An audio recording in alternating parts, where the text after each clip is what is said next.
Joining me now for more on Ukraine, Russia is Jack Keane, retired four-star general and Fox News senior strategic analyst. So, General, give me the state of play right now. Where do you see Ukraine, Russia in this conflict heading? Yeah, well, Putin is clearly about redrawing the boundaries of post-Cold War Europe. He's clearly intent to bring Ukraine underneath his control. I mean, you wonder if the administration was actually listening to Putin's speech, where most of it was the justification for bringing Ukraine back into Russia's orbit. That it always was a part of Russia, never should have been broken away from the Soviet Union. And he certainly takes offense to NATO, in a sense, moving in to assist Ukraine politically, economically, and also militarily. And now he's obviously annexed the two statelets in Donetsk and Luhansk. And understand this, Sean, that those statelets are occupied by the Russian separatists. Only about 1/3 of each one of those statelets is occupied. So his first move is going to be, because he's issued an ultimatum to Zelensky to stop the violence. Well, Zelensky's not initiating any violence. Right.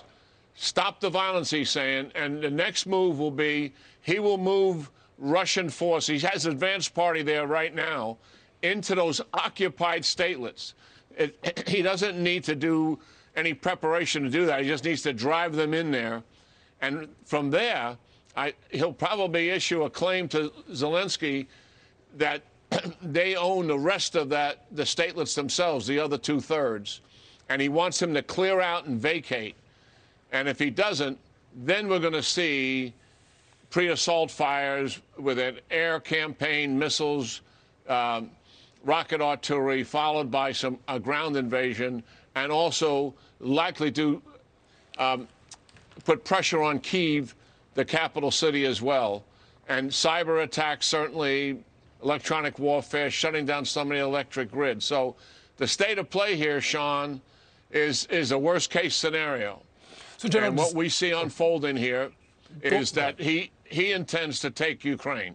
So that's where we're heading. Well, that brings me to my next question, which was if Ukraine says, OK, we'll let you take these provinces, does that mean peace for Ukraine, that phase 2 doesn't happen?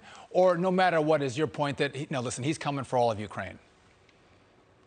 No, he's if you listen to that speech, he's coming for all of Ukraine. Zelensky, what he says is irrelevant to him. He's part of the state of play that he's using to legitimize and justify what he's doing. And the amount of resistance that the Ukraine military will be able to put up is marginal at best, given the unbelievable, overwhelming capabilities that that Putin has with his military force. Just so our audience understands, I mean, Ukraine has no defense against the air and missile attack they're about to receive. They have some Stinger shoulder-fired missiles that the Baltics got, but not nearly enough. There's no real air defense system, as we know, that would be able to challenge it. The rocket artillery they're going to use, they don't have the capability to defeat that. And certainly their armored and mechanized forces will absolutely overwhelm the Ukraine military forces that are defending. Now, the Ukraine, I have tremendous respect for them. They're fierce fighters. They have lots of will. But at the end of the day, will can just take you so much, Sean. We got to really recognize what is happening here strategically and what Putin is truly doing here. And you mentioned it in the outset. I mean, it's a feeble response from the administration, not grasping the gravity of the entire situation. Right. And coming through with something that just deals with the annexation as opposed to dealing with the major problem. Putin intends to take Ukraine. So, General, I think I saw you on TV earlier where you were talking about Putin was very clear months ago that this was his intent. He wanted to take Ukraine. And so is this a failure of NATO and the U.S. government that we didn't send more high-tech armaments to Ukraine so they could defend themselves, that they could actually inflict damage on Russia, make them think twice before they invade? Should have we done that before, or was that never a possibility? Oh, we absolutely should have done it. Sean, they've been asking for this for a very long time. Remember, the Obama administration provided blankets and some other things to help them. No lethal aid, despite the fact his entire national security team recommended lethal aid. Trump came in and began to provide lethal aid, anti-tank weapons. But there was no other provocation from Putin during the 4 years of the Trump administration. All this provocation started when? March of 2021. And I believe it's because he knew he had a new administration, and much of this national security team was part of the Obama administration. He perceived weakness. He put 70 to 90,000 troops on the border of Ukraine in March and April, and we did nothing, just rhetoric. And that's when we should have begun actually putting in the weapon system that they want. What do they want? They want an air defense system. They want an anti-ship missiles. They wanted more artillery and more mortars. It in of itself would not deter Putin completely, but it has the capability to impose cost on him, which would make his generals look at this and weigh the options. I mean, after all, during the Cold War, yeah, the Soviet Union outgunned us, outmanned us across that border.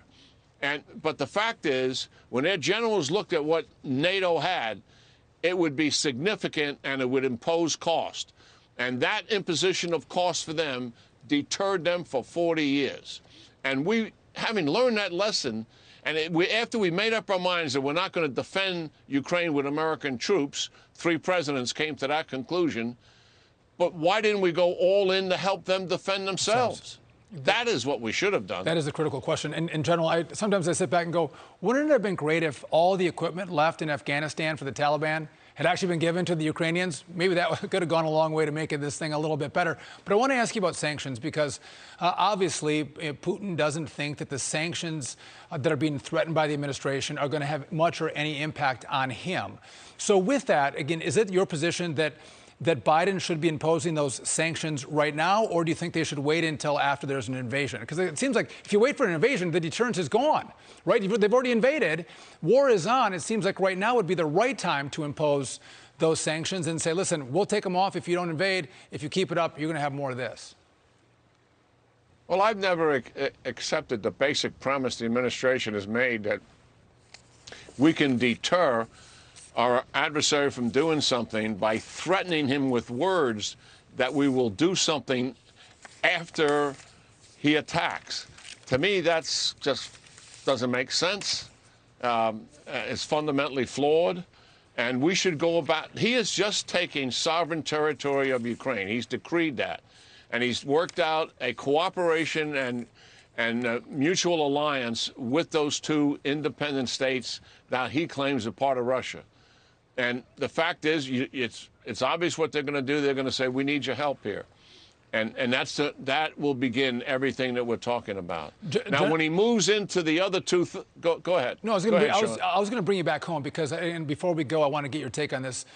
Joe Biden has proposed our defense budget to the tune of $770 billion, right? We live in a dangerous world. We see that right now with all the news today. Is that enough to make sure that America is going to be secure? Too much, too little? What's your take on the president's request of $770 billion? Yeah, it's not even close. I mean, there's a 16% increase in domestic spending in this budget. There's a 2% increase in defense spending, and it doesn't account for inflation. I mean, that is where we are. So it is a deficit in a sense. It's less money given the inflation. So our audience understands during the Cold War, and given the fact that we're facing China and Russia and Iran, and the major challenges we have here strategically, not seen in decades, the Cold War budget was around 7% of GDP. We're sitting with a budget that's below 3% of GDP. We can't get there, Sean, with a budget like that. We've got to have a heart-to-heart with the American people, really come clean with them about the threats that we're facing from China, obviously from Russia, and also from Iran, and get this defense budget in a position where we can get the capabilities we need to do what? To provide an effective deterrence, because we want to stop a war from happening. And right now, we do not have it. So General, I'll just tell you this. I served in Congress for 9 years, and if you're going to build tanks and ships and jets with that money, Republicans will be all on board. But if you're going to focus on CRT and racism, and you're going to focus on global warming, Republicans are going to say, we're out. We're not going to send money for those missions. We're going to send it for real armaments to keep us safe. And I think that's a debate that's going to happen. But I think you bring good perspective, General, and thanks for joining me today. Yeah, great talking to you, Sean.